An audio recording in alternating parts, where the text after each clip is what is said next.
Bonjour à tous, Caroline Berthoud, je suis heureuse de vous retrouver aujourd'hui pour une nouvelle vidéo. Je vais parler du fluor. Ça va pas être sur un super aliment, pourtant on est quand même dans la même série parce qu'on va parler de notre santé. Et le fluor, on nous le préconise souvent, en tout cas, voilà, dans notre enfance, on nous a dit que le fluor c'était bien pour les dents, que ça permet de les rendre résistants, de les protéger, d'imperméabiliser un peu la dent. Ce qu'il y a, c'est que maintenant, du fluor, il y en a de partout. Il y en a dans les dentifrices, dans les eaux. Alors, dans les eaux de source, hein, beaucoup. Et dans l'eau du robinet, encore plus. Il y en a dans beaucoup de plats préparés. Je sais plus où j'en ai trouvé l'autre fois, mais en fait, trop de fluor, ça va vous donner certaines maladies comme des taches sur les dents, comme les dents qui deviennent de plus en plus poreuses, où il y a des petits trous qui se forment. Tout ça, c'est vraiment l'abus un petit peu de fluor. Alors ça, c'est pour le côté de notre santé et en plus, pour toutes les personnes qui sont sur le chemin de l'éveil, vous allez voir, le fluor, ça empêche de vous connecter à vos guides, aux énergies divines, à votre âme.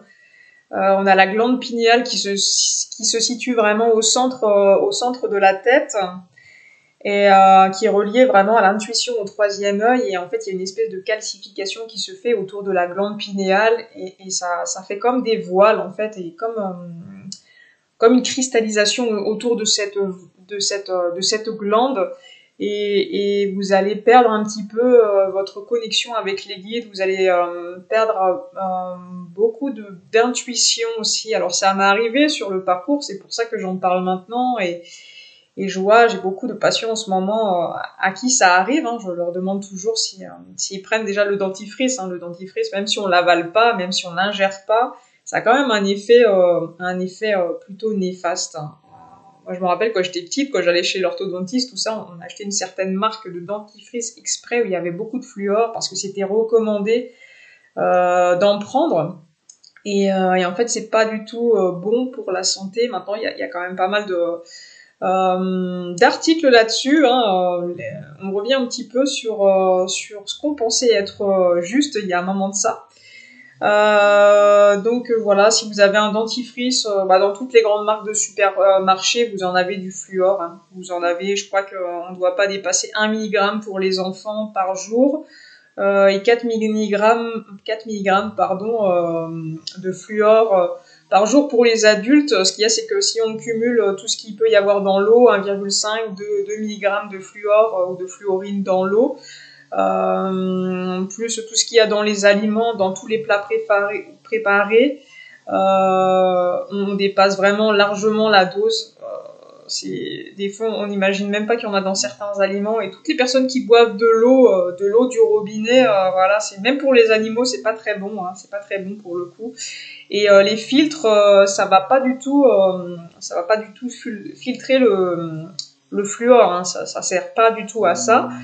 Donc voilà, alors il y a certaines eaux quand même qu'on peut acheter, des eaux de qualité, en tout cas certaines eaux de source n'en contiennent pas, mais il faut vraiment regarder sur les aliments que vous achetez. Si ça vous parle, vous pouvez faire le test d'essayer de regarder un petit peu ce qu'il y a dans les aliments que vous achetez. Dans tout ce qui est plat préparé, vraiment, ça, il y en a vraiment beaucoup. Beaucoup trop. Beaucoup trop. C'est fou, quoi. Mais moi, je pensais pas qu'il y en avait dans tellement d'aliments. Donc, voilà. Essayez de diminuer, même de bannir, ce sera encore mieux, hein, le fluor de votre vie et vous verrez la différence. Moi, ça m'a permis de décristalliser un petit peu les choses qui s'étaient entouré autour de la glande pinéale et ça m'a permis de reprendre toutes mes facultés. Il y a eu un moment donné où je faisais beaucoup de lecture d'âme et je voyais plus rien et j'avais une espèce de douleur au niveau du troisième œil ici. C'était vraiment dû à ça. Vraiment, vraiment, vraiment. Donc voilà, n'hésitez pas à faire part de votre expérience si vous le saviez, si vous n'étiez pas au courant de ça, en commentaire. Ça me ferait vraiment plaisir d'avoir votre témoignage. Je vous souhaite vraiment une très belle journée et puis je vous dis à très vite voilà, pour des nouveaux conseils, astuces du quotidien pour votre bonne hygiène de vie et pour votre bien-être. À bientôt, au revoir.